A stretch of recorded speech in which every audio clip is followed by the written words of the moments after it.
H. I can't do that yet. There's no way to just cancel the H right now. I can't just go. You rationalize the numerator?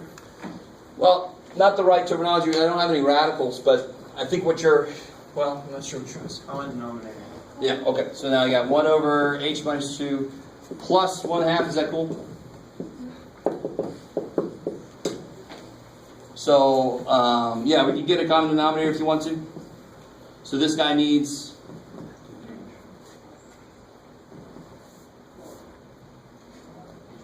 Please don't tell me that you want to put an H minus here. Are you allowed to do that? What's the only thing you're allowed to do to the top and bottom of a fraction to keep it the same? Multiply, divide, right? And of course division is just another form of multiplication. So all I can really do is multiply top and bottom. Please don't think you just put whatever symbols you're missing. So this guy needs him, and this guy needs him. So 2 parentheses H minus 2. Or H on the bottom. All right, cool.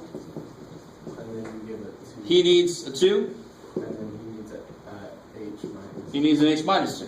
And of course that whole thing is still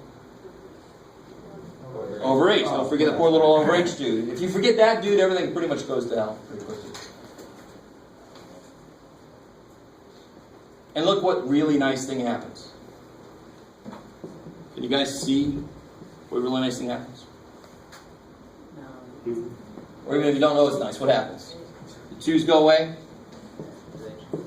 which means the H cancels out.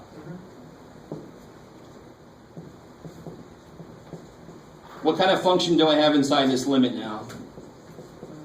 What kind of function is this?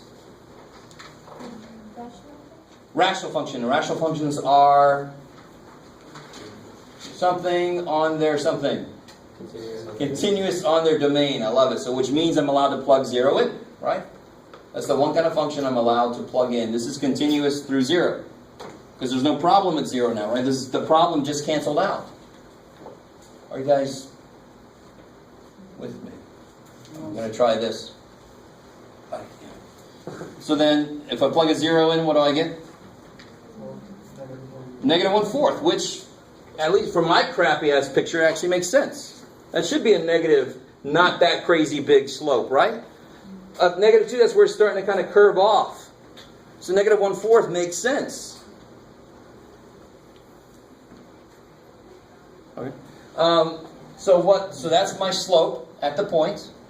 Slope at that would be negative 1/4. And then you can find the tangent line and all that kind of crap, and that's algebra, so I'm not going to even do it right now. You can do it, and I will ask you to do it. And the homework will ask you to do it. And it's algebra. Should be easy as hell. Calculus, right now, what calculus does is it gives us a way to find the slope even for curves. Right? Maybe.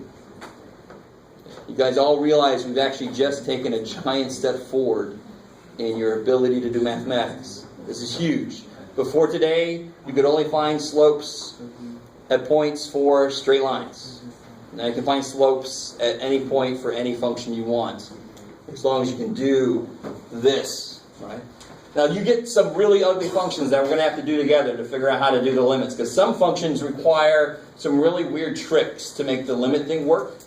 But very soon we're going to leave that behind and start looking for patterns and start making rules up so we don't have to do this anymore. This will be I don't want to say distant memory because they will show up again on the final, but there will be a point where we won't be doing this anymore in class. Yeah. Isn't that formula similar to the derivative formula? That's where we're going. Yeah. So in calculus, the word derivative is the same thing really as slope. Right? So derivative is the rate of change of a function at any point. So it's really the way to say slope in calculus. Right? It's the derivative of a function. So it's like harder algebra 1. Now, I this doesn't happen too often. I very often try to, and it's not me trying to make it sound easy, but I want you to see how it connects. But at the same time, don't lose the fact that this took a lot of work over hundreds of years. And actually, the way we teach is the limits, all the limits we just went through were invented and come up with after calculus was invented. It just makes for a really good way to teach it. Once you do limits, we can do the limit definition of derivatives, and then we can jump into it. But all the work with calculus was done, and then about 100 and something odd years later, they said, hey, there's limits. How about that? Let's go back. Oh, that makes all that easier. How about that?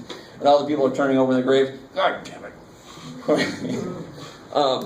This guy named Cauchy did a lot of stuff with limits. And then Leibniz and Newton, they were all like, gosh. So here's the difference between section 2.7 and 2.8. 2.7 will have specific points that you'll use to find slopes of tangent lines, and you can find the equation of the tangent lines and so forth. You with me?